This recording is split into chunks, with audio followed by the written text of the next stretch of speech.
सत श्री अकाल। Welcome to science class. मैं गगनदीप कौर, साइंस मिस्ट्रेस, सरकारी सीनियर सैकेंडरी स्कूल टोडरपुर, जिला पटियाला। अज आप सब जी नाल जिस विषय उत्ते चर्चा करन जा रही हाँ वो है 10वीं जमात का पाठ जीव प्रजनन किवें करते हैं। How do organisms reproduce. बच्चों, ये chapter examination point of view तो बहुत इंपॉर्टेंट है। सो इस चैप्टर को स्टार्ट करने तो पहला मैं चाहती हाँ कि तुसी सारे बच्चे अपनी अपनी नोटबुक्स जिहड़ियां ने वो नाल कढ लो ते नोटबुक्स के उत्ते इंपॉर्टेंट क्वेश्चन जिहड़े ने वो नोट डाउन करो ते उन्हां इंपॉर्टेंट क्वेश्चन के सोल्यूशनस नूं चंगी तरह समझो। सो बच्चे असीं गल करते हाँ प्रजनन की। जेकर सौखे शब्दां दे विच कहिए प्रजनन, प्र ते जनन। प्र तो भाव है दोबारा, जनन तो मतलब है जन्म देना। सो जदों जीव अपने वर्गे जीव पैदा करते हैं उस क्रिया नूं असीं प्रजनन आखदे हां। बच्चे, प्रजनन किसी भी जीव नूं जिउंदे रहण लई कोई जरूरी क्रिया नहीं है, पर एक जीव की प्रजाति नूं जिउंदे रखण लई प्रजनन बहुत ही जरूरी क्रिया है। बच्चों, तुसीं पिछलियां लैक्चरस दे विच प्रजनन दीयां मुख विधियां बारे भी समझ चुके हो कि प्रजनन दीयां दो मुख ढंग ने, लिंगी प्रजनन ते अलिंगी प्रजनन। जिवें कि नाम ही बोलता है लिंगी प्रजनन, जिहदे विच दोवें ही लिंग नर अते मादा दोवें भाग लैंदे हन ते अलिंगी विच केवल एक लिंग ही भाग लैंदा है। बच्चों, अज असीं लिंगी प्रजनन दे विच मनुखां दे विच प्रजनन रीप्रोडक्शन इन ह्यूमनस के बारे डिटेल दे विच चर्चा करन जा रहे हैं। बच्चों, असीं जानते ही हाँ कि जदों एक बच्चे का जन्म होता है, जन्म होने तो बाद उसके शरीर दे विच बहुत सारे बदलाव आने शुरू हो जाते हैं ते हौली हौली जदों बच्चा टीन एज दे विच पहुंचता है तो उसके शारीरिक बदलावां दे नाल नाल ही मनोविग्यानिक तौर के उत्ते भी काफ़ी ज़्यादा बदलाव आने शुरू हो जाते हैं। बच्चों, वो बदलाव, शारीरिक बदलाव जिहड़े कि जीवां नूं अगे प्रजनन दे विच सहाई हुंदे हन, वो सारे बदलाव जिहड़े ने एक खास उम्र दे विच किने आउंदे हन। इस अवस्था नूं असीं प्यूबरिटी बोलते हैं। सो प्यूबरिटी की है? प्यूबरिटी एक यकायक होने वाली क्रिया नहीं है। प्यूबरिटी नूं एक स्लो प्रोसैस है, हौली हौली शरीर दे विच किने लगातार बदलाव आउंदे हन। तो जेकर असीं प्यूबरिटी की परिभाषा देनी होवे तां असीं की कहांगे?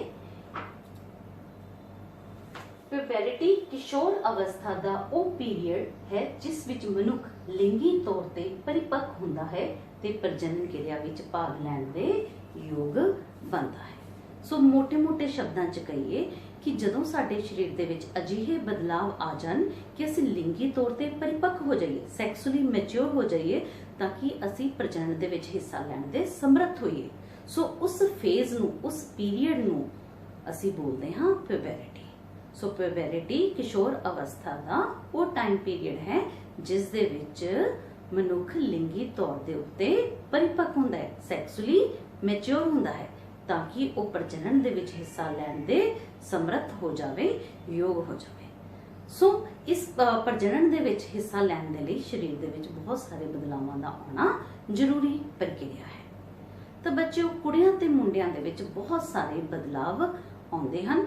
कई बदलाव तो एक समान होंदे हन जिहड़े कुड़ियां ते मुंडियां दोवां दे विच ही आउंदे हन, पर कुछ बदलाव अजिहे हन जो कुड़ियां दे विच अलग तरह दे ते मुंडियां दे विच अलग तरह दे हुंदे हन। बच्चों, एग्जामिनेशन पॉइंट ऑफ व्यू तो उत्ते ये टॉपिक बहुत ही इंपॉर्टेंट है। इसनूं असीं प्यूबरिटी नूं असीं प्रौढ़ अवस्था भी जां जोबन कई नामां दे नाल होर जाणदे हां। ते जेकर असीं गल करिए कि लड़कियां दे विच प्रौढ़ अवस्था या प्यूबरिटी की किस एज दे विच हम, तां इहदे 10 तो 14 साल दे विच। जिवें कि मैं पहला ही दस चुकी है कि कोई यकायक इहदा कोई परफेक्ट एज नहीं है, ये एक स्लो प्रोसैस है। ये पर्सन टू पर्सन की करती है, वैरी हुंदी है। ते बॉयज़ दे विच प्रौढ़ अवस्था की प्यूबरिटी की उम्र जिहड़ी वो 12 तो 16 साल हो सकती है। क्लीयर है? ते जेकर असीं गल करिए कि आखिर कुड़ियां दे विच, लड़कियां दे शरीर दे विच की बदलाव आउंदे हन, तां प्रौढ़ उम्र दे विच आउण ते अंडकोश की है बच्चे, साडा प्राइमरी रिप्रोडक्टिव ऑर्गन है, मेन जनन अंग है जिसका काम जनन सैल बनाना है। ਪ੍ਰੌੜ ਉਮਰ ਆਉਣ ਤੇ ਅੰਡਕੋਸ਼ ਅੰਡਾਂ ਨੂੰ ਐਗ ਬਣਾਉਣੇ ਸ਼ੁਰੂ ਕਰ ਦਿੰਦੇ ਹਨ। ਲਿੰਗੀ ਗੁਣਾ ਦਾ ਵਾਧਾ ਹੁੰਦਾ ਹੈ। ਦੁੱਧ ਗ੍ਰੰਥੀਆਂ ਦਾ ਵੀ ਵਾਧਾ ਹੁੰਦਾ ਹੈ। ਦੁੱਧ ਗ੍ਰੰਥੀਆਂ ਦਾ ਵਾਧਾ ਹੁੰਦਾ ਹੈ ਮਤਲਬ ਕਿ ਛਾਤੀ ਦਾ ਸਾਈਜ਼ ਜਿਹੜਾ ਆਕਾਰ ਜਿਹੜਾ ਉਹ ਵਧਣਾ ਸ਼ੁਰੂ ਹੋ ਜਾਂਦਾ ਹੈ ਤੇ ਜਿਹੜੇ ਸਵੈਟ ਗਲੈਂਡਸ ਨੇ ਉਹ ਦੁੱਧ ਗ੍ਰੰਥੀਆਂ ਦੇ ਵਿੱਚ ਬਦਲਨੇ ਮੋਡੀਫਾਈ ਹੋਣੇ ਸ਼ੁਰੂ ਹੋ ਜਾਂਦੇ ਹਨ ਤਾਂ ਕਿ ਪ੍ਰੈਗਨੈਂਸੀ ਹੋਣ ਤੇ ਜਦੋਂ ਇੱਕ ਬੱਚੇ ਦਾ ਜਨਮ ਹੋਵੇ ਤਾਂ ਮਾਂ ਆਪਣੇ ਬੱਚੇ ਨੂੰ ਦੁੱਧ ਪਿਲਾਉਣ ਦੇ ਸਮਰੱਥ ਹੋਵੇ। ਇਸ ਕਰਕੇ ਛਾਤੀ ਦਾ ਆਕਾਰ ਜਿਹੜਾ ਉਹ ਵਧਣਾ ਸ਼ੁਰੂ ਹੋ ਜਾਂਦਾ ਹੈ। ਗਰਭਕੋਸ਼ ਅਤੇ ਯੋਨੀ ਦਾ ਵਧਣਾ ਸ਼ੁਰੂ ਹੋ ਜਾਂਦਾ ਹੈ। ਗਰਭਕੋਸ਼ ਬੱਚੇਦਾਨੀ ਤੇ ਯੋਨੀ ਜਿਹੜੇ ਕਿ ਸਹਾਈ ਅੰਗ ਹਨ, ਜਨਨ ਸਹਾਈ ਅੰਗ ਹਨ, ਉਹਨਾਂ ਦਾ ਵੀ ਸਾਈਜ਼ ਦੇ ਵਿੱਚ ਵਾਧਾ ਹੋਣਾ ਸ਼ੁਰੂ ਹੁੰਦਾ ਹੈ। ਮਾਸਿਕ ਚੱਕਰ ਦਾ ਆਉਣਾ ਜਾਂ ਮਾਸਿਕ ਚੱਕਰ ਦਾ ਸ਼ੁਰੂ ਹੋਣਾ। ਮਾਸਿਕ ਚੱਕਰ ਜਿਹਨੂੰ ਅਸੀਂ ਮਾਹਵਾਰੀ ਚੱਕਰ ਵੀ ਬੋਲਦੇ ਹਾਂ ਜਾਂ ਮੈਂਸਟਰੁਅਲ ਸਾਈਕਲ ਵੀ ਬੋਲਦੇ ਹਾਂ। ਬੱਚਿਓ ਇੱਕ ਟਿਪੀਕਲ ਕਰੈਕਟਰਿਸਟਿਕ ਹੈ ਪਿਊਬਰਿਟੀ ਦਾ ਕਿ ਲੜਕੀਆਂ ਦੇ ਵਿੱਚ ਗਰਲਸ ਦੇ ਵਿੱਚ ਕੀ ਹੈ ਮਾਸਿਕ ਚੱਕਰ ਆਣੇ ਸ਼ੁਰੂ ਹੋ ਜਾਂਦੇ ਹਨ ਜਿਸ ਨੂੰ ਅਸੀਂ ਮੈਨੈਰਕੀ ਬੋਲਦੇ ਹਾਂ ਉਸ ਏਜ ਪੀਰੀਅਡ ਨੂੰ ਤੇ ਜਣਨ ਅੰਗਾਂ ਤੇ ਵਾਲ ਨਿਕਲਣੇ ਸ਼ੁਰੂ ਹੋ ਜਾਂਦੇ ਹਨ ਤੇ ਜਿੰਨੇ ਵੀ ਪ੍ਰਾਈਵੇਟ ਪਾਰਟਸ ਨੇ ਉਹਨਾਂ ਦੇ ਉੱਤੇ ਸੰਘਣੇ ਵਾਲ ਆਉਣੇ ਸ਼ੁਰੂ ਹੋ ਜਾਂਦੇ ਨੇ। ਉੱਥੋਂ ਦੀ ਸਕਿਨ ਵੀ ਜਿਹੜੀ ਹੈ ਉਹ ਡਾਰਕ ਹੋਣੀ ਸ਼ੁਰੂ ਹੋ ਜਾਂਦੀ ਹੈ। ਇਹ ਤਾਂ ਸੀਗੇ ਜਿਹੜੇ ਕੁੜੀਆਂ ਦੇ ਵਿੱਚ ਸਰੀਰਕ ਤੌਰ ਦੇ ਉੱਤੇ ਬਦਲਾਵ ਆਉਂਦੇ ਹਨ। ਜੇਕਰ ਹੁਣ ਅਸੀਂ ਮੁੰਡਿਆਂ ਦੇ ਵਿੱਚ ਬਦਲਾਵ ਦੀ ਗੱਲ ਕਰੀਏ ਤਾਂ ਪ੍ਰੌੜ ਉਮਰ ਆਉਣ ਤੇ ਪਤਾਲੂ ਨਰ ਯੁਗਮਕ ਬਣਾਉਣੇ ਸ਼ੁਰੂ ਕਰ ਦਿੰਦੇ ਹਨ। ਬੱਚਿਓ ਨਰ ਦੇ ਵਿੱਚ ਬॉयਜ਼ ਦੇ ਵਿੱਚ ਮੇਲਸ ਦੇ ਵਿੱਚ ਪਤਾਲੂ ਮੁੱਖ ਪ੍ਰਜਨਨ ਅੰਗ ਹੈ। ਮੇਨ ਰਿਪਰੋਡਕਟਿਵ ਆਰਗਨ ਹੈ ਟੈਸਟਿਸ ਪਤਾਲੂ ਤੇ ਇਹਨਾਂ ਦਾ ਕੰਮ ਕੀ ਹੈ ਜਨਨ ਸੈੱਲ ਬਣਾਉਣੇ ਤੇ ਜਿਹੜੇ ਮੇਲ ਦੇ ਵਿੱਚ ਨਰ ਜਨਨ ਸੈੱਲ ਹਨ ਉਹਨਾਂ ਨੂੰ ਅਸੀਂ ਸ਼ੁਕਰਾਣੂ ਆਖਦੇ ਹਾਂ ਸਪਰਮ ਆਖਦੇ ਹਾਂ। ਸੋ ਪਤਾਲੂ ਜਿਹੜੇ ਨੇ ਉਹ ਸ਼ੁਕਰਾਣੂ ਬਣਾਉਣੇ ਸ਼ੁਰੂ ਕਰ ਦਿੰਦੇ ਹਨ ਮੀਨਸ ਟੈਸਟਿਸ ਜਿਹੜੀਆਂ ਨੇ ਉਹ ਸਪਰਮਸ ਦੀ ਪ੍ਰੋਡਕਸ਼ਨ ਸ਼ੁਰੂ ਕਰ ਦਿੰਦੀਆਂ ਹਨ। ਦਾੜੀ ਅਤੇ ਮੁੱਛਾਂ ਆ ਜਾਂਦੀਆਂ ਹਨ। ਅਸੀਂ ਦੇਖਦੇ ਹਾਂ ਕਿ ਜਦੋਂ ਬੱਚੇ ਟੀਨੇਜ ਦੇ ਵਿੱਚ ਪਹੁੰਚਦੇ ਹਨ ਉਹਨਾਂ ਦੀ ਦਾੜੀ ਅਤੇ ਮੁੱਛਾਂ ਪੁੱਟਣੀਆਂ ਸ਼ੁਰੂ ਹੋ ਜਾਂਦੀਆਂ ਹਨ। ਪ੍ਰਜਨਨ ਅੰਗ ਵੱਡੇ ਹੋ ਜਾਂਦੇ ਹਨ। ਪ੍ਰਜਨਨ ਅੰਗਾਂ ਦੇ ਸਾਈਜ਼ ਦੇ ਵਿੱਚ ਵੀ ਵਾਧਾ ਹੁੰਦਾ ਹੈ। ਇਸ ਦੇ ਨਾਲ ਹੀ ਉਹਨਾਂ ਦੀ ਆਵਾਜ਼ ਬॉयਜ਼ ਦੀ ਆਵਾਜ਼ ਵੀ ਜਿਹੜੀ ਹੈ ਉਹ ਕੀ ਹੈ ਭਾਰੀ ਹੋਣੀ ਸ਼ੁਰੂ ਹੋ ਜਾਂਦੀ ਹੈ। ਸੋ ਬੱਚੇ ਇਹ ਸੀਗੇ ਅਲੱਗ-ਅਲੱਗ ਤਰ੍ਹਾਂ ਦੇ ਬਦਲਾਵ। ਇਸ ਤੋਂ ਇਲਾਵਾ ਦੋਵਾਂ ਦੇ ਵਿੱਚ ਹੀ ਜਿਹੜੇ ਕਾਮਨ ਬਦਲਾਵ ਨੇ ਇੱਕੋ ਜਿਹੇ ਬਦਲਾਵ ਨੇ ਕੁੜੀਆਂ ਤੇ ਮੁੰਡਿਆਂ ਦੇ ਵਿੱਚ ਸਰੀਰਕ ਤੌਰ ਦੇ ਉੱਤੇ ਜਿਹੜੇ ਬਦਲਾਵ ਹਨ ਉਹ ਹਨ ਦੋਨਾਂ ਦੇ ਵਿੱਚ ਹੀ ਹਾਈਟ ਦੇ ਵਿੱਚ ਵਾਧਾ ਹੁੰਦਾ ਹੈ। ਕੱਦ ਜਿਹੜਾ ਉਹ ਵਧਣਾ ਸ਼ੁਰੂ ਹੋ ਜਾਂਦਾ ਹੈ। ਸਰੀਰ ਦੇ ਉੱਤੇ ਹਲਕੇ ਵਾਲ ਆਣੇ ਸ਼ੁਰੂ ਹੋ ਜਾਂਦੇ ਹਨ ਤੇ ਜਨਨ ਖੇਤਰਾਂ ਦੇ ਉੱਤੇ ਪ੍ਰਾਈਵੇਟ ਪਾਰਟਸ ਦੇ ਉੱਤੇ ਸੰਘਣੇ ਵਾਲ ਆਣੇ ਸ਼ੁਰੂ ਹੋ ਜਾਂਦੇ ਤੇ ਉਥੋਂ ਦੀ ਜਿਹੜੀ ਸਕਿਨ ਹੈ ਉਹ ਡਾਰਕ ਹੋਣੀ ਸ਼ੁਰੂ ਹੋ ਜਾਂਦੀ ਹੈ। ਇਹ ਕਾਮਨ ਨੇ ਜਿਹੜੇ ਗਰਲਸ ਤੇ ਬॉयਜ਼ ਦੋਵਾਂ ਦੇ ਵਿੱਚ ਹੀ ਹਨ। ਸੋ ਇਹ ਬੱਚੇ ਐਗਜ਼ਾਮੀਨੇਸ਼ਨ ਪੁਆਇੰਟ ਆਫ ਵਿਊ ਦੇ ਉੱਤੇ ਬਹੁਤ ਹੀ ਇੰਪੋਰਟੈਂਟ ਕੁਐਸਚਨ ਹੈ ਜਿਹੜਾ ਤੁਸੀਂ ਉਸ ਕੁਐਸਚਨ ਨੂੰ ਨੋਟ ਕਰ ਲਓ। ਪਿਊਬਰਿਟੀ ਕੀ ਹੈ? ਸੋ ਪਿਊਬਰਿਟੀ ਕੀ ਹੈ? ਇਹ ਕਿਸ਼ੋਰ ਅਵਸਥਾ ਦਾ ਉਹ ਪੀਰੀਅਡ ਹੈ ਜਿਸ ਵਿੱਚ ਮਨੁੱਖ ਲਿੰਗੀ ਤੌਰ ਦੇ ਉੱਤੇ ਪਰਿਪੱਕ ਹੁੰਦਾ ਹੈ, ਸੈਕਸੁਅਲੀ ਮੈਚੁਰ ਹੁੰਦਾ ਹੈ ਤਾਂ ਕਿ ਉਹ ਪ੍ਰਜਨਨ ਵਿੱਚ ਹਿੱਸਾ ਲੈਣ ਦੇ ਸਮਰੱਥ ਹੋ ਜਾਵੇ। ਉਮਰ ਲੜਕੇ ਤੇ ਲੜਕੀਆਂ ਦੇ ਵਿੱਚ ਇਸ ਦੀ ਉਮਰ ਕੀ ਹੈ ਉਹ ਵੀ ਅਸੀਂ ਜਾਣ ਚੁੱਕੇ ਹਾਂ। ਫਿਰ ਲੜਕੀਆਂ ਅਤੇ ਲੜਕੇ ਦੇ ਪਿਊਬਰਿਟੀ ਸਮੇਂ ਪਿਊਬਰਿਟੀ ਦੌਰਾਨ ਸਰੀਰ ਵਿੱਚ ਕੀ ਬਦਲਾਵ ਆਉਂਦੇ ਹਨ। ਬੱਚੇ ਇੱਕ ਲੌਂਗ ਕੁਐਸਚਨ ਜਿਹੜਾ ਹੈ ਇਸ ਪਾਰਟ ਦੇ ਵਿੱਚੋਂ ਕਾਫੀ ਜ਼ਿਆਦਾ ਮਹੱਤਵਪੂਰਨ ਹੈ। ਸੋ ਆਈ ਹੋਪ ਕਿ ਤੁਹਾਨੂੰ ਇਹ ਸਮਝ ਲੱਗ ਗਿਆ ਹੋਵੇਗਾ। ਹੁਣ ਬੱਚੇ ਅਸੀਂ ਗੱਲ ਕਰਦੇ ਹਾਂ ਮੇਲ ਰਿਪਰੋਡਕਟਿਵ ਸਿਸਟਮ ਦੇ ਬਾਰੇ, ਨਰ ਪ੍ਰਜਨਨ ਪ੍ਰਣਾਲੀ ਦੇ ਬਾਰੇ। ਬੱਚੇ ਨਰ ਪ੍ਰਜਨਨ ਪ੍ਰਣਾਲੀ ਜਾਂ ਮੇਲ ਰਿਪਰੋਡਕਟਿਵ ਸਿਸਟਮ ਨਰ ਜਨਨ ਸੈੱਲਾਂ ਦਾ ਉਤਪਾਦਨ ਕਰਨ ਵਾਲੇ ਹਨ ਉਹ ਆਰਗਨ ਜਿਹੜੇ ਕਿ ਨਰ ਜਨਨ ਸੈੱਲ ਸ਼ੁਕਰਾਣੂ ਸਪਰਮ ਬਣਾਉਂਦੇ ਹਨ ਅਤੇ ਜਨਨ ਸੈੱਲਾਂ ਉਹਨਾਂ ਸ਼ੁਕਰਾਣੂਆਂ ਨੂੰ ਨਿਸ਼ੇਚਣ ਦੇ ਸਥਾਨ ਤੇ ਪਹੁੰਚਾਉਣ ਵਾਲੇ ਅੰਗਾਂ ਨੂੰ ਸੰਯੁਕਤ ਰੂਪ ਦੇ ਵਿੱਚ ਉਹਨਾਂ ਸਾਰੇ ਅੰਗਾਂ ਨੂੰ ਆਰਗਨਸ ਨੂੰ ਜੇਕਰ ਅਸੀਂ ਕੰਬਾਈਨਡ ਸੰਯੁਕਤ ਰੂਪ ਵਿੱਚ ਦੇਖੀਏ ਤਾਂ ਉਹਨੂੰ ਅਸੀਂ ਨਰ ਪ੍ਰਜਨਨ ਪ੍ਰਣਾਲੀ ਆਖਦੇ ਹਾਂ। ਠੀਕ ਹੈ। ਸੋ ਨਰ ਜਨਨ ਸੈੱਲ ਬਣਾਉਣ ਵਾਲੇ ਹਨ ਤੇ ਉਹ ਸਾਰੇ ਅੰਗ ਤੇ ਗ੍ਰੰਥੀਆਂ ਜਿਹੜੀਆਂ ਕਿ ਉਹਨਾਂ ਨਰ ਜਨਨ ਸੈੱਲਾਂ ਨੂੰ ਸ਼ੁਕਰਾਣੂਆਂ ਨੂੰ ਨਿਸ਼ੇਚਨ ਦੇ ਫਰਟੀਲਾਈਜੇਸ਼ਨ ਦੇ ਸਥਾਨ ਤੱਕ ਪਹੁੰਚਾਉਣ ਦੇ ਵਿੱਚ ਸਹਾਈ ਹੁੰਦੇ ਹਨ ਉਹਨਾਂ ਸਾਰਿਆਂ ਨੂੰ ਕੋਲੈਬੋਰੇਟਿਵ ਅਸੀਂ ਕੀ ਬੋਲਦੇ ਹਾਂ ਨਰ ਪ੍ਰਜਨਨ ਪ੍ਰਣਾਲੀ ਮੇਲ ਰਿਪਰੋਡਕਟਿਵ ਸਿਸਟਮ। ਤੇ ਨਰ ਪ੍ਰਜਨਨ ਪ੍ਰਣਾਲੀ ਦੇ ਵਿੱਚ ਮੁੱਖ ਜਿਹੜਾ ਪ੍ਰਜਨਨ ਅੰਗ ਹੈ ਉਹ ਹੈ ਪਤਾਲੂ ਟੈਸਟਿਸ। ਪੇਅਰ ਜਿਹੜਾ ਉਸ ਦਾ ਇੱਕ ਹੁੰਦਾ ਹੈ ਤੇ ਉਸ ਦੇ ਬਾਰੇ ਅਸੀਂ ਡਿਟੇਲ ਦੇ ਵਿੱਚ ਬਾਅਦ ਪੜ੍ਹਦੇ ਹਾਂ। ਬਾਅਦ ਦੇ ਵਿੱਚ ਉਹ ਹੈ ਆਪਣੇ ਕੋਲ ਸ਼ੁਕਰਾਣੂ ਵਹਿਨੀਆਂ ਤੇ ਮੂਤਰ ਵਹਿਨੀਆਂ ਪੀਨਿਸ ਜਿਨ੍ਹਾਂ ਦਾ ਕੰਮ ਕੀ ਹੈ ਜਨਨ ਸੈੱਲਾਂ ਨੂੰ ਕੀ ਹੈ ਨਿਸ਼ੇਚਨ ਦੇ ਸਥਾਨ ਤੱਕ ਪਹੁੰਚਾਉਣਾ ਹੈ। ਸੋ ਸਭ ਤੋਂ ਪਹਿਲਾਂ ਅਸੀਂ ਗੱਲ ਕਰਦੇ ਹਾਂ main reproductive primary reproductive organ ਪਤਾਲੂ ਟੈਸਟਿਸ ਦੇ ਬਾਰੇ। पतालू टेस्टिस एक ही है मेन रिप्रोडक्टिव ऑर्गन है। इसका काम की है, इसका काम है जनन सैल बनाना। जनन सैल किहड़े सीगे मेल दे विच? शुक्राणु, स्पर्म्स। दूजा इहदा काम है हार्मोन प्रोड्यूस करना, टेस्टोस्टेरोन। टेस्टोस्टेरोन हार्मोन जिहड़ा है बच्चे इस सेकेंडरी लिंगी लक्षणां दे लई जिम्मेवार है। सेकेंडरी लिंगी लक्षण की सीगे?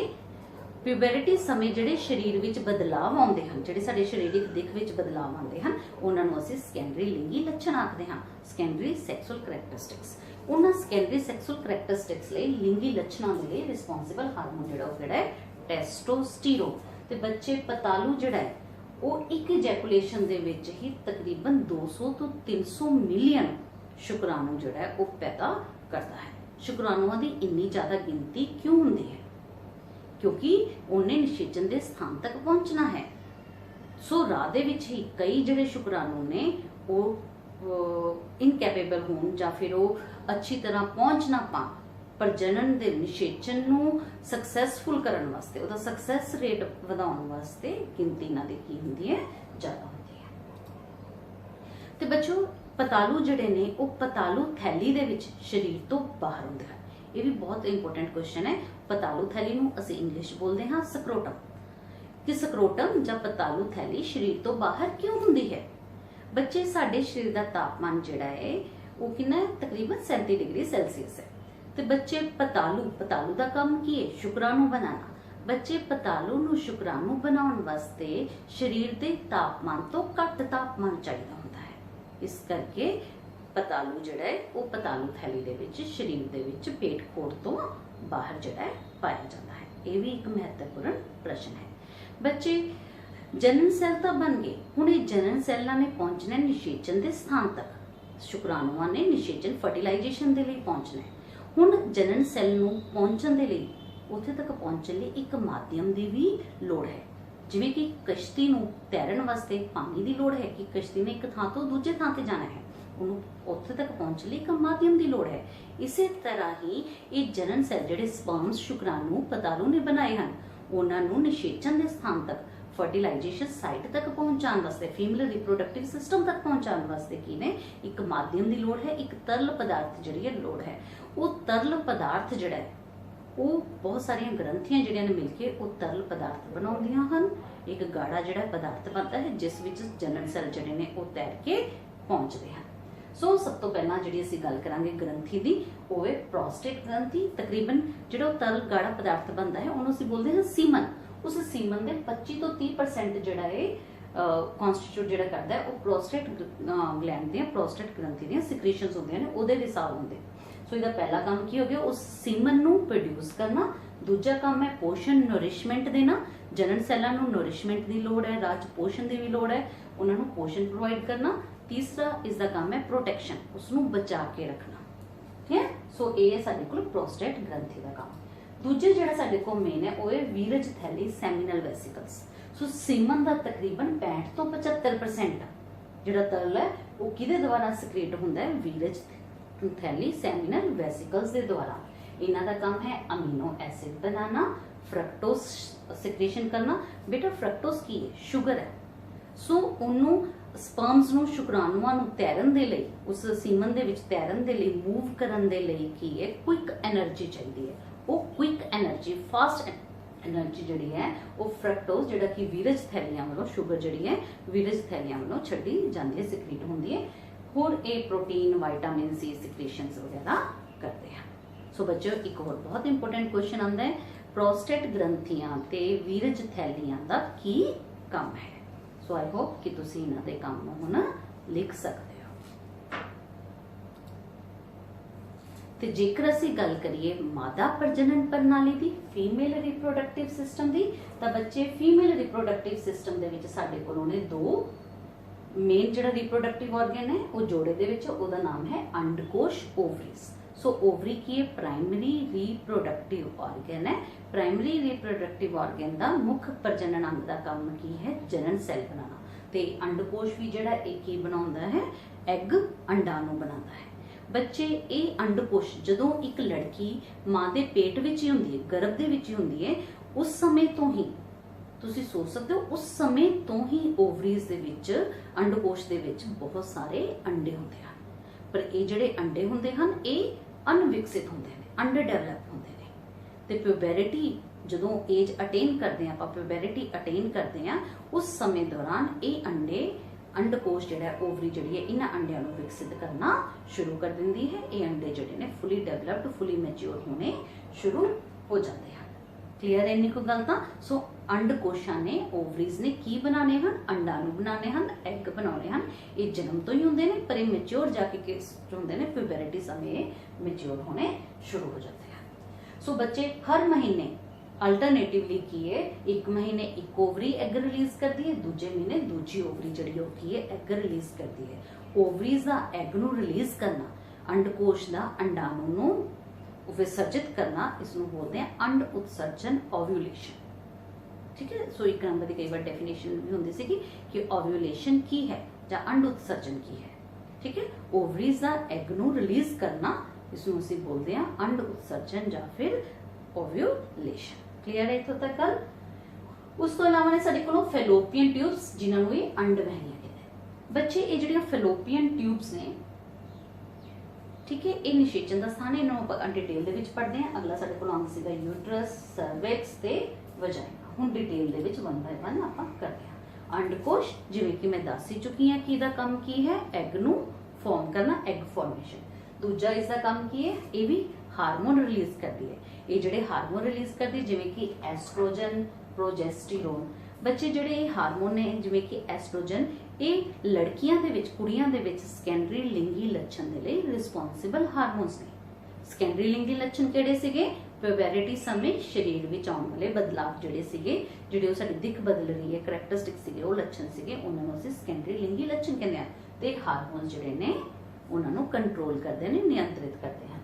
प्रोजेस्टेरोन हार्मोन जिहड़ा है ये प्रेगनेंसी नूं मेनटेन करन दे विच की है, सहाई हुंदा है। फैलोपियन ट्यूब्स, जिवें कि आपां पहले ही गल करती सी कि फैलोपियन ट्यूब ओवरीज ने एग रिलीज किया, इसनूं असीं की बोलदे हां? अजे हुणी आपां दस के हटे हां, इसनूं की बोलदे हां? ओव्यूलेशन, अंड उत्सर्जन। जदों ओवरीज ने एग जिहड़ा है वो फैलोपियन ट्यूब दे विच रिलीज किया, तो फैलोपियन ट्यूब की it is a site of fertilisation, निषेचन स्थान। जदों नर प्रजनन सैल किहड़े सीगे? शुक्राणु, स्पर्म्स। जदों नर प्रजनन सैल योनि दे थ्रू यूट्रस दे विचों हुंदे होए फैलोपियन ट्यूब तक पहुंचते हैं, तो वो एग दे नाल किने फ्यूज होंदे हैं। नर जनन सैल ते मादा जनन सैल दोवें ही एग ते स्पर्म जदों फ्यूज होंदे हैं, तो किहड़ी क्रिया हुंदी है? निषेचन क्रिया, फर्टिलाइजेशन हुंदी है। तो फर्टिलाइजेशन कित्थे हुंदी है? वो फर्टिलाइजेशन बच्चे फैलोपियन ट्यूब्स दे विच हुंदी है, अंड वहनियां दे विच हुंदी है। Clear? So site of fertilisation अंड वहनियां, फैलोपियन ट्यूब्स। अगे गल करते हैं बच्चेदानी दी, यूट्रस दी। बच्चे निषेचन क्रिया तो होगी फैलोपियन ट्यूब्स दे विच। हुण निषेचन क्रिया तो बाद किन्ने सैल बने? एक सैल ही बने। एक सैल फिर डिवाइड होंदे 2 च, 2 तो 4 च, 4 तो 8 तो 16 32, इस तरह की वो सैलों का गुच्छा बन जाता है। वो सैलों का गुच्छा जिहड़ा है वो आके कित्थे इंबैड होंदा है, कित्थे जाके इंपलांट होंदा है? यूट्रस दे विच, बच्चेदानी दे विच हुंदा है। जिहड़ा यूट्रस है देखण नूं किवें? ये खाली है, ये नाशपति वर्गे आकार का है, ते बच्चों ये लचीला भी है। ये इन्ना लचीला है कि प्रेगनेंसी के दौरान जदों मां के गर्भ के विच बच्चा भ्रूण पल रहा होंदा है, उस टाइम इहदा साइज इहदे नॉर्मल साइज तो 500 गुना तक वध जाता है। सोचो कि भी इसने एक बच्चे नूं, एक भ्रूण नूं, पल रहे भ्रूण नूं की है विकसित करने लई थां देना है। सो इन्ना ज़्यादा की है लचीला है। ते इहदी जिहड़ी बच्चे अंदरूनी परतां ने, उन्हां अंदरूनी परतां नूं असीं बोलदे हां एंडोमैट्रियम। की बोलते हाँ? एंडोमैट्रियम। बच्चे प्रेगनेंसी दे की कंसैप्शन हो जे, फर्टिलाइजेशन हो जे, निषेचन क्रिया हो जे, तो ये एंडोमैट्रियम लाइनिंग जिहड़ियां ने हर महीने ये थिक होंदियां ने, ये आकार दे विच मोटियां होंदियां ने। इत्थे बहुत सारियां लहू कोशिकावां, ब्लड वैसल्स जिहड़ियां ने वो डेवलप होंदियां। हुण ये ब्लड वैसल्स क्यों डेवलप होंदियां? ताकि जेकर प्रेगनेंसी हो जाती है, निषेचन क्रिया हो जाती है, तो भ्रूण नूं विकसित होने के लिए की चाहिए है? माँ तो लहू चाहिए। लहू क्यों चाहिए? क्योंकि लहू तो ही उसनों उसदियां लोड़ां जिहड़ियां ने पल रहे भरूण दीयां लोड़ां जिहड़ियां ने वो पूरीआं होणीआं हन। उहनूं भी आपां बाद चों डिटेल दे विच पढ़ांगे। तो हजे तक यूट्रस दे अंदरलियां जिहड़ियां परतां ने उहनूं असीं बोलदे हां अंदरूनी लाइनिंग नूं बोलदे हां एंडोमैट्रियम। हर महीने एंडोमैट्रियम लाइनिंग जिहड़ी है वो की हुंदी है? थिक हुंदी है। वो क्यों थिक हुंदी है? ਉਹਦੇ ਤੇ बहुत सारियां ब्लड वैसल ਜਿਹੜੇ ਨੇ डेवलप ਹੁੰਦੀਆਂ ਨੇ ਪ੍ਰੈਗਨੈਂਸੀ ਨੂੰ ਸਸਟੇਨ ਕਰਨ ਵਾਸਤੇ। क्लियर है ने गल? सो ये वो जगह जिथे कि गर्भ ठहरेगा बच्चे का नहीं यूट्रस जिथे भ्रूण पलता है। 9 महीनों तक तकरीबन जड़ा भ्रूण इत्थे ही की विकसित होवेगा। बच्चे फिर एक बहुत इंपोर्टेंट क्वेश्चन है प्लेसेंटा जां ओल की है। हुण मां दे गर्भ दे विच बच्चेदानी दे विच यूट्रस दे विच भ्रूण पल रहा है। उस भ्रूण दियां बहुत सारियां लोड़ां भी ने। उन्होंने बहुत सारा की है विकसित होने वास्ते भोजन भी चाहिए है, ऑक्सीजन चाहिए है। जिहड़े उन्हें वेस्ट प्रोडक्ट बनाए ने उन्होंने भी भ्रूण ने की करना अपने शरीर तो बाहर करना है। वो सारे जिहड़े ने वो किहदे थ्रू जिहड़े ने हुंदे ने वो हुंदे ने प्लेसेंटा जां ओल। प्लेसेंटा जां ओल के बच्चे ये ब्लड कनैक्टिव टिश्यू है। ये किनू किनू कनैक्ट कर रहा है? ये माँ की बॉडी नूं भ्रूण के शरीर के नाल की ये जोड़ता है। भ्रूण वाले पासियों फिंगर लाइक विलाई जड़ियां ने प्रोजेक्शंस हुंदियां ने ते मां दे शरीर दे वाले पासियों की ने लहू दे खाली स्थान जड़े ने वो हुंदे हन ते वो फिंगर लाइक प्रोजेक्शन जड़ियां ने उन्हां दे विच आके फिट हो जांदियां ने। क्लियर? सो प्लेसेंटा की है? प्लेसेंटा वो जोड़क है जिहड़ा मां दे शरीर नूं भ्रूण दे शरीर दे नाल जोड़दा है। प्लेसेंटा तुसीं देख सकदे हो, इनूं असीं ओल भी बोलदे हां। ये प्लेसेंटा है, इसने की है भ्रूण नूं की है जोड़ के रखा है।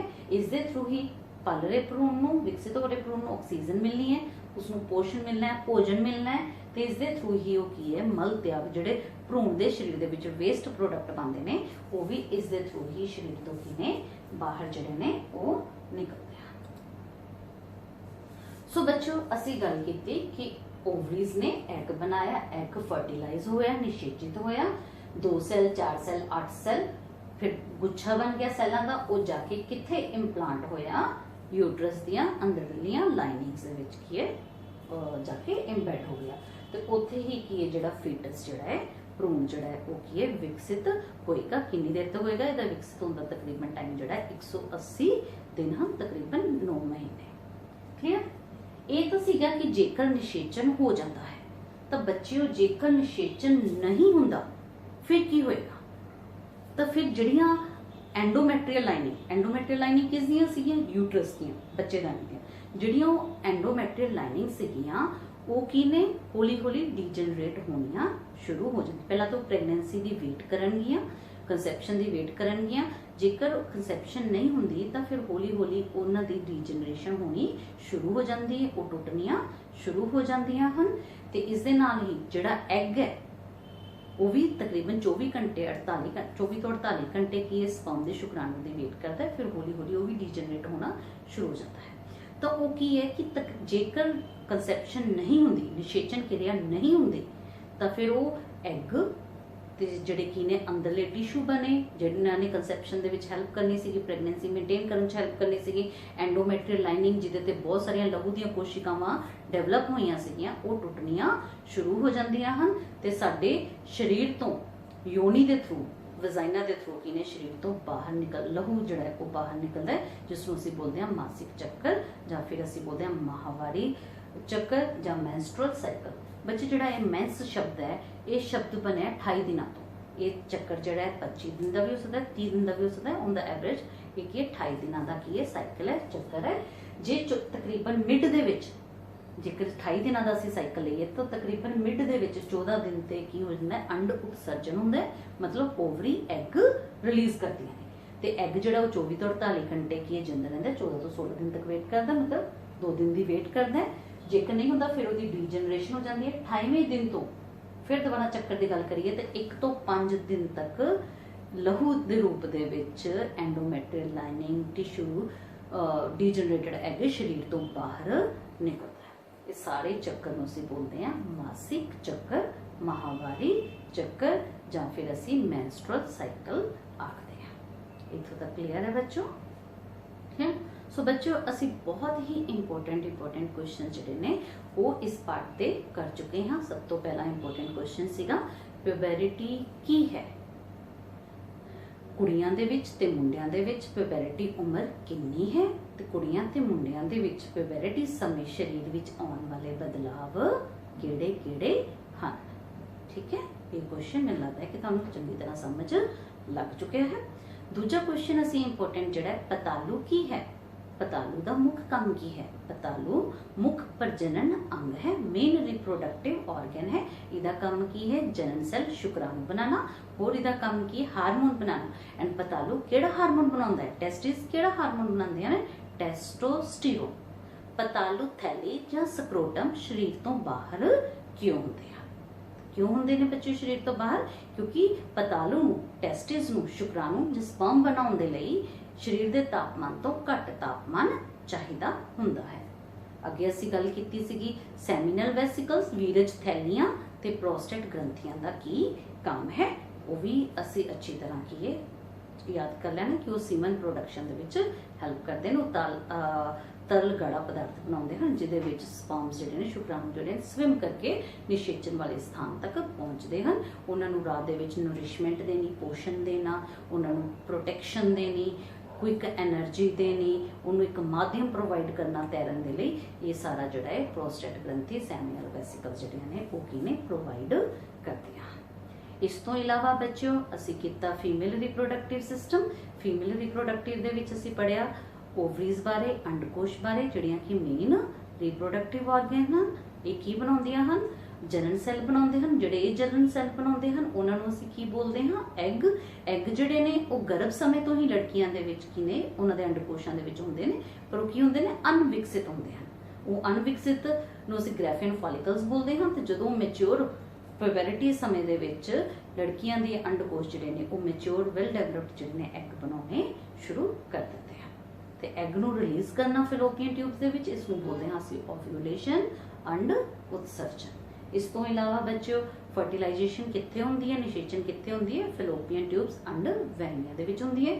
ਫਿਰ ਅਸੀਂ ਪੜ੍ਹਿਆ ਬੱਚੇਦਾਨੀ ਯੂਟਰਸ ਦਾ ਕੀ ਕੰਮ ਹੈ। ਉਸ ਤੋਂ ਬਾਅਦ ਅਸੀਂ ਇਸ ਦੇ ਵਿੱਚ ਪਲੈਸੈਂਟਾ ਦਾ ਕੀ ਕੰਮ ਹੈ, ਪਲੈਸੈਂਟਾ ਕੀ ਹੈ ਤੇ ਉਹਦੇ ਮੁੱਖ ਕਾਰਜ ਜਿਹੜੇ ਨੇ ਉਹਨਾਂ ਬਾਰੇ ਅਸੀਂ ਪੜ੍ਹਿਆ। ਪਲੈਸੈਂਟਾ ਕੀ ਹੈ? ਮਦਰ ਦੀ ਬੋਡੀ ਨੂੰ ਭਰੂਣ ਦੀ, ਫੀਟਸ ਦੀ ਬੋਡੀ ਦੇ ਨਾਲ ਜੋੜ ਕੇ ਰੱਖਣ ਵਾਲਾ ਟਿਸ਼ੂ ਹੈ। ਇਸ ਦੇ ਥਰੂ ਹੀ ਆਕਸੀਜਨ ਸਪਲਾਈ ਹੁੰਦੀ ਹੈ ਭਰੂਣ ਨੂੰ, ਇਸ ਦੇ ਥਰੂ ਹੀ ਨਰਿਸ਼ਮੈਂਟ ਫੂਡ ਜਿਹੜਾ ਉਹ ਪ੍ਰੋਵਾਈਡ ਹੁੰਦਾ ਹੈ ਭਰੂਣ ਨੂੰ, ਇਸ ਦੇ ਥਰੂ ਹੀ ਭਰੂਣ ਦੁਆਰਾ ਵੇਸਟ ਪ੍ਰੋਡਕਟ ਜਿਹੜੇ ਬਣਦੇ ਨੇ ਉਹ ਮਦਰ ਦੀ ਬੋਡੀ ਦੇ ਵਿੱਚ ਥਰੂ ਲਹੂ ਜਿਹੜੇ ਨੇ, ਥਰੂ ਬਲੱਡ ਜਿਹੜੇ ਨੇ ਉਹ ਸਰੀਰ ਤੋਂ ਬਾਹਰ ਕੱਢੇ ਜਾਂਦੇ ਹਨ।